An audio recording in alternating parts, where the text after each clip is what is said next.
We actually pulled out of this deal. We were the buyers of this deal. We pulled out after contracts exchanged and we got our money back. It wasn't a big deal. One of the good things about working as a business broker or advisor is that we always get access to transactions firsthand.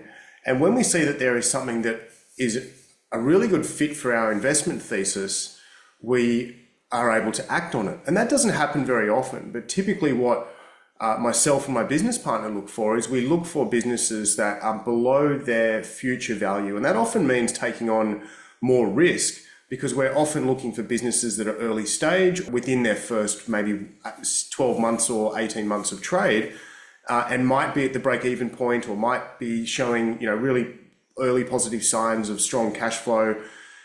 And we like to go into those sorts of businesses and hopefully just help to accelerate their growth journey. But that also means buying them at a very fair price early on, and then looking at flipping them a little bit further down the track in 3 or 4 years' time.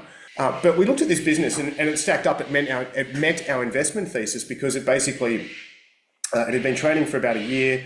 It already had about $1 million of revenue in its first 12 months of trade.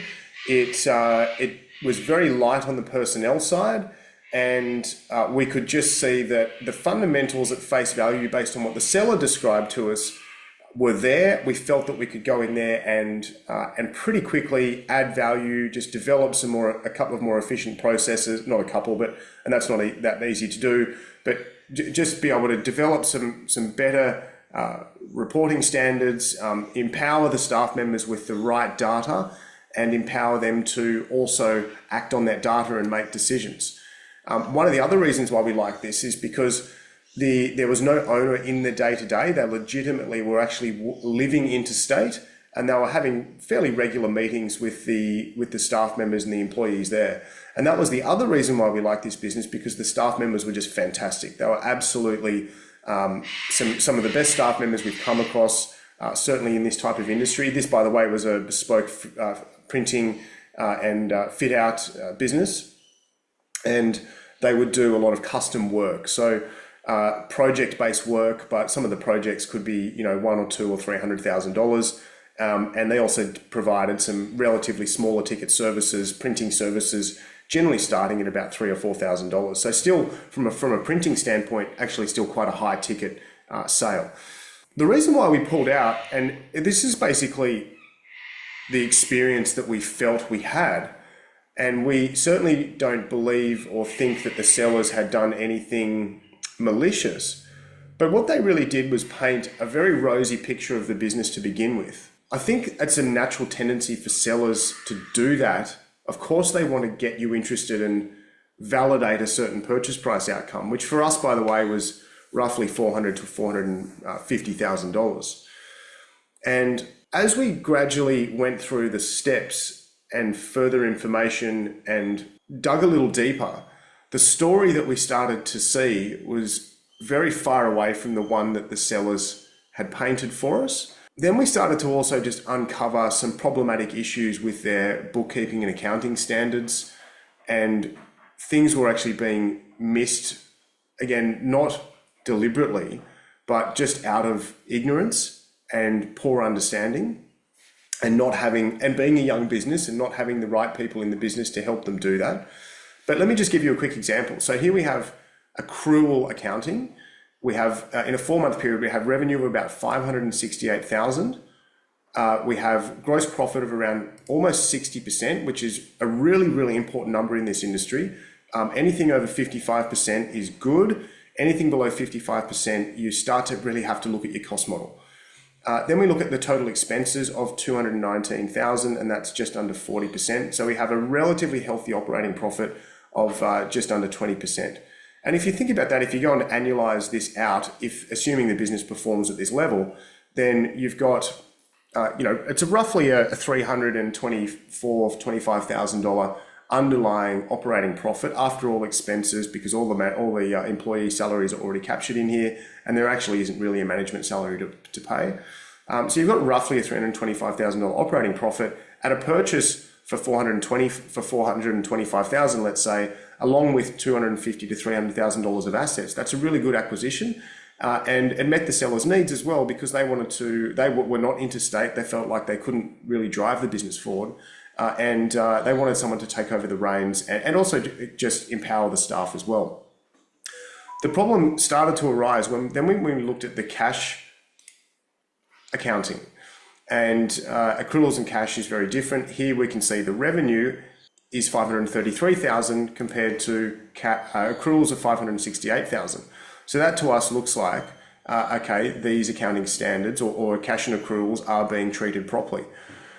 But the issue arose when we then go to look at the gross profit and the total expenses. The total cost of sales, the number hasn't changed. Or has the total expenses, 219,000. 219,000, 241,000 in both cash and accruals. So that tells us two things. Number one, they're effectively entering their income on accruals, but recording their expenses and gross profit in cash basis. So we actually don't anymore have a clear picture of what this key gross profit number is and what this key operating profit number is. This is structurally and legally the wrong way to record your accounting. So that was the first big issue, because when we then went deeper, it meant that every bit of data and every bit of modeling that we'd done was impossible to get accurate because things were just not being recorded. So for example, if there was a $50,000 job, we needed to see what the gross profit was on that job. Is the cost model viable? If you look here at this demonstration, it looks like the cost model is viable. When we started to dig a little deeper, this number came significantly down. The gross profit came significantly down. And of course, the operating profit came significantly down. So that was one of the reasons.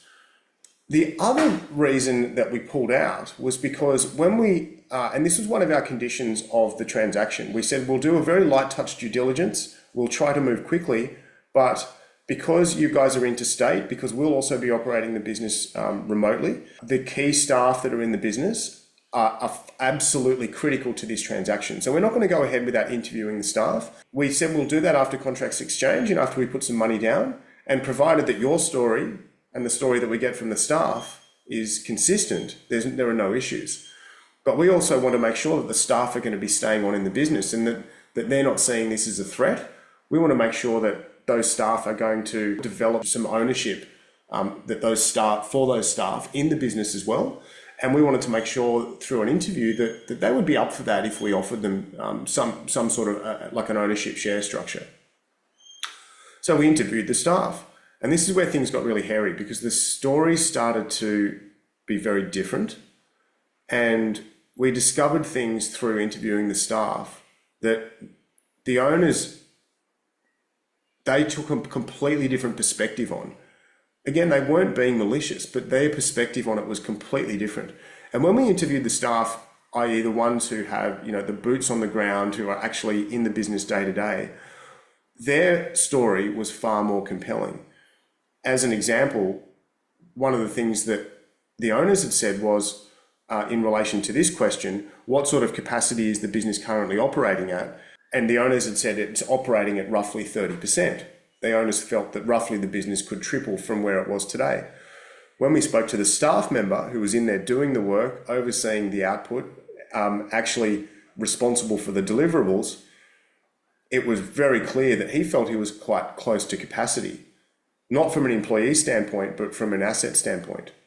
So that was a huge red flag for us, because immediately that says, before we grow any further, you're going to need more capital to invest in assets. I won't go too much further on here, because there are a host of other reasons why we pulled out of that transaction and we got our deposit back, and we protected ourselves in the contract so that we could do that. We certainly went there with the best intent to close the deal. We probably spent $10,000 just to get to the point that we had in the deal, in legal fees and some small due diligence fees. But the point that I want to make here, and this one's really for sellers, is to think about the journey that your buyer will go on. You don't have to come to them with your highlight reel of how amazing the business is. In fact, that's actually a mistake. Come to them with the skeletons, be transparent, and then the more that the buyers get to interact with your business, make sure that their journey, every time they interact with you or your broker or information, make sure that that sequence of disclosures is structured in a way that they discover something new and that what they discover is a positive thing. They will build their confidence very quickly and probably be at the offer stage very quickly.